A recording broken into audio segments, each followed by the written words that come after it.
Hello friends, Tanya here with a video for Trinity Stamps. Today I am playing with one of my favorite things from this new release, the A7 Snowflake Frame die set. It is amazing. I had made that rainbow tree with the ribbon twist or ribbon twirl stencil from the last release, and I decided to use it on this card. I was so pleasantly surprised that it fit within the rectangular center that comes with this die set, and I decided to go ahead and create a frame that matches this. So I pulled out a 5x7 piece of cardstock and I am blending it with Distress inks because I believe I used the Distress inks, not the Distress Oxide inks, on this particular stenciled tree. I have salvaged patina, squeezed lemonade, and candy apple. Those are my three favorites right now for creating a rainbow blend. I'm going to take the die for the frame and the rectangle for the center, and I die cut those from white cardstock. I did use a heavy white cardstock, and this will fit perfectly over an entire 5x7 card front. I'm going to use some liquid adhesive both on the outer and the inner edge on this particular piece of die cut, and then I'm going to add a little dot of glue on the center of each of these snowflakes so that it gets those adhered down also. I'm going to tip that up on the surface of my table, and I'm using the edges to get that all lined up, and it comes together pretty easily. I don't have to fuss and fiddle. I'm just going to make sure that adhered well. I'm going to take my 5x7 card base of a heavyweight cardstock in white, and I'm going to adhere my beautiful rainbow snowflake front to the card, and I'm going to use the same method. I'm just going to tip it up, have the bottom edge be nice and flush on the table surface, and then make sure it lines up on the sides, and it is perfect. I don't have to do any trimming. I'm going to take a little coaster blank and add that to the back of this rainbow twirled tree, and I'm going to adhere that on the front of my card. Now, I didn't think a bit ahead to what I wanted to use for a sentiment, but I did want to add some of these crystal ball Dewdrop Baubles. This comes in 5 sizes. These are iridescent embellishments with a solid color back, and these happen to have, I believe, a white backing. I'm just going to add those to the centers of each and every one of those snowflakes around the frame. You're going to find me doing this a lot. It's such a perfect way to add a little extra sparkle to your card. Look at that. I love the crystal ball look on this one. Next, I took out the holiday tag stamps and holiday tag helper stamps. Yep, that's what it's called. And I am going to use the Merry Christmas, which does fit pretty perfectly on the bottom third of this card. I'm going to use some VersaFine Nocturne ink. I took the foam pad out of my MISTI so that this card would fit in the MISTI, so I can stamp directly on the tree that's on the assembled card front. This can seem risky, but since you're using a MISTI, it's pretty safe. Next, I'm going to use the Christmas tree cutout die, which creates a window, so to speak. I had been playing around with this, and I took a piece of cardstock that I'd been playing with my gel press and the prize ribbon ink, and that's what I had used my brayer to clean off, and I had die cut that with the rectangle and found that cutout Christmas tree, the fallout pieces, fit on it perfectly. So then I wanted to go with another bold blended background. I have salvage patina, prize ribbon, and the new purple, the Villainous Potion, I think it's called. It's gorgeous. Love it. I thought it might be too dark, but I went ahead and tried this out, and I love that it looks like a night sky. We're going to just blend these nicely And you'd be surprised at how easy that goes together. So here is how you create the frame with the fallout center. You take your rectangle and you center it inside the frame, and you use some low-tack tape to stick these pieces together before you run it through the die. This time I used some shimmery white cardstock. I love to use specialty cardstock with some of these very detailed dies. It just makes them shine even more. I'm also going to use a 5x7 card base in heavyweight white cardstock again, and I am going to adhere the ink blended panel first. Just going to use a liquid adhesive. You can use whatever adhesive you like, and for once you're not seeing me put a bunch of coaster blank dimension behind these different layers.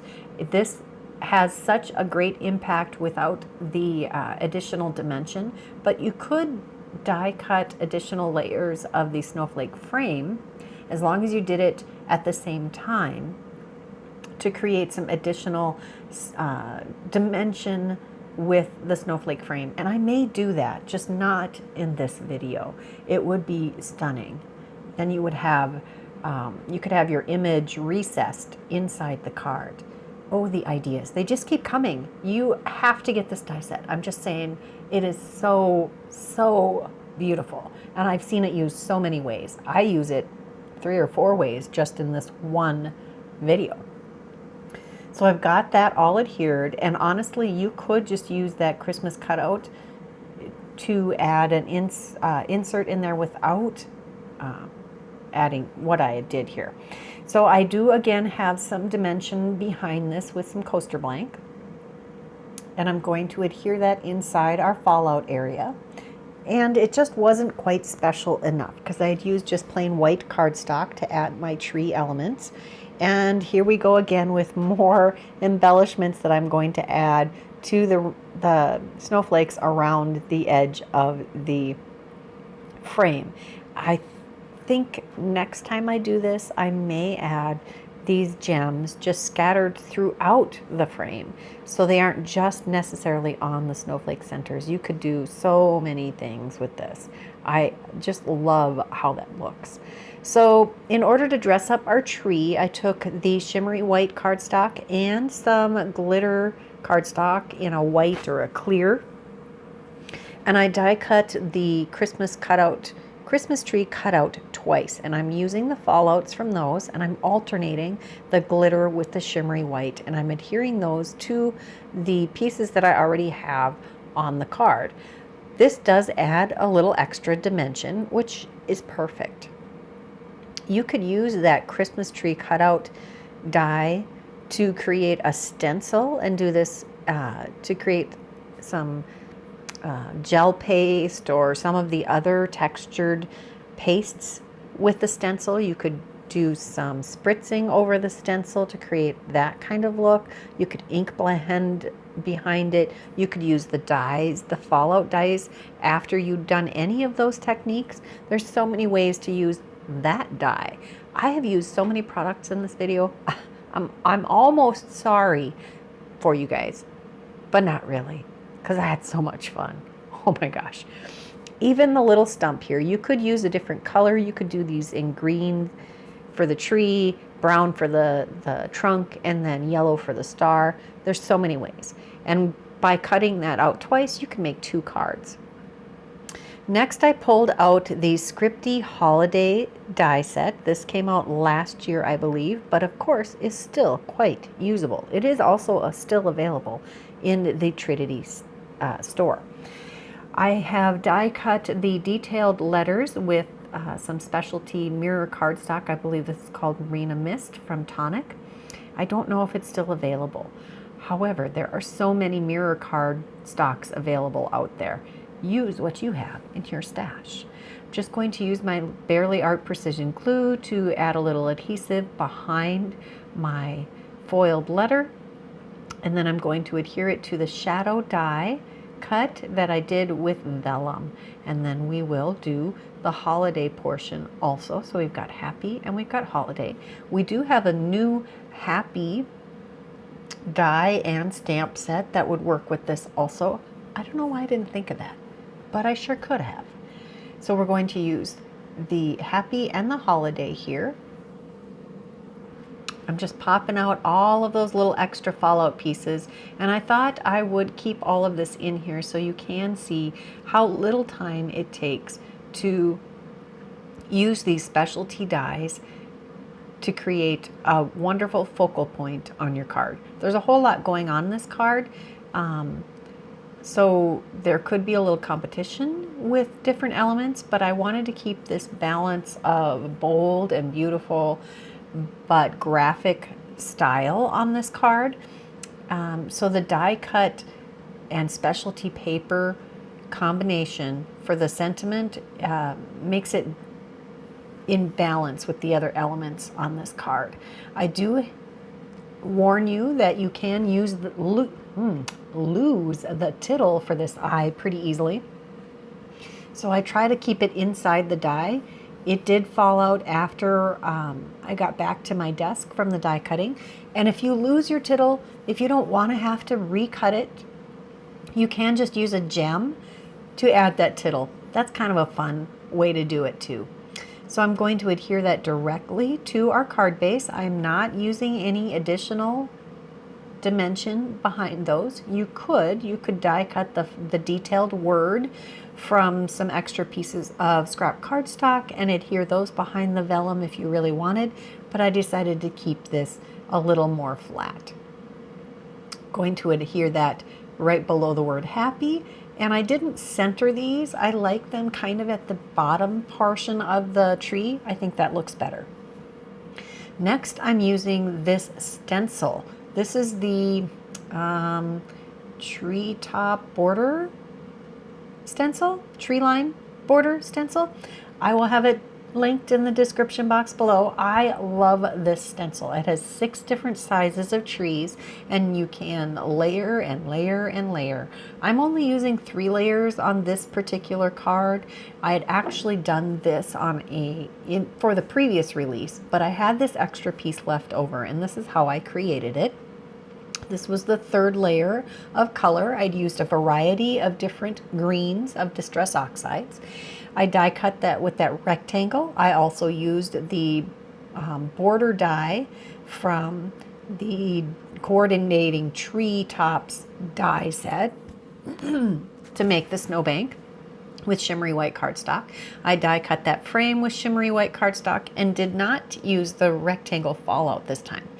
To ink blend that background, I used evergreen bough, iced spruce, and I think lucky clover. It was either lucky clover or pine needles. Either way, they're both great greens and add a beautiful detail behind our lovely snowflake frame. There are some layers of coaster blank behind this rectangle that goes in the center also. And then I'm going to pull out the Winter Winds stamp set and use the Snowy Salutations to add a sentiment to the front of this card. Just going to use my VersaFine Nocturne ink, going to stamp a couple of times and use one of my new combination favorites. I'm using black ink with a clear sparkle embossing powder. I love how this adds such depth and just pops up, makes this sentiment just a little extra special. Just going to heat set that and get it nice and shiny and bold. And the other side effect that I really enjoy of embossing my sentiments when I use the VersaFine ink is that it won't transfer to my cutting plates when I die cut them, which can kind of be a pain in the butt. So I'm going to use my Sidekick to die cut these. They do cut out beautifully. I've done this before. I really like the Snowy Salutations. There's just something about that sentiment. It fits for the entire, well, 6 or 7 months or 8 months of the year in northern Minnesota, which is where I live. And pines are what I see every day looking out my window. So it's so perfect. This shouts, Tanya, I'm telling you. This could be a Christmas card. It could be a hello card. It could be a birthday card. It could be pretty much anything you wanted it to be. And I love how that came together. You could actually even use the winter winds, the seasonal winds, that die that cuts the wind pattern. The excuse me, the Dewdrop bauble that I use for this one is the Rainforest, and that goes very well with the green.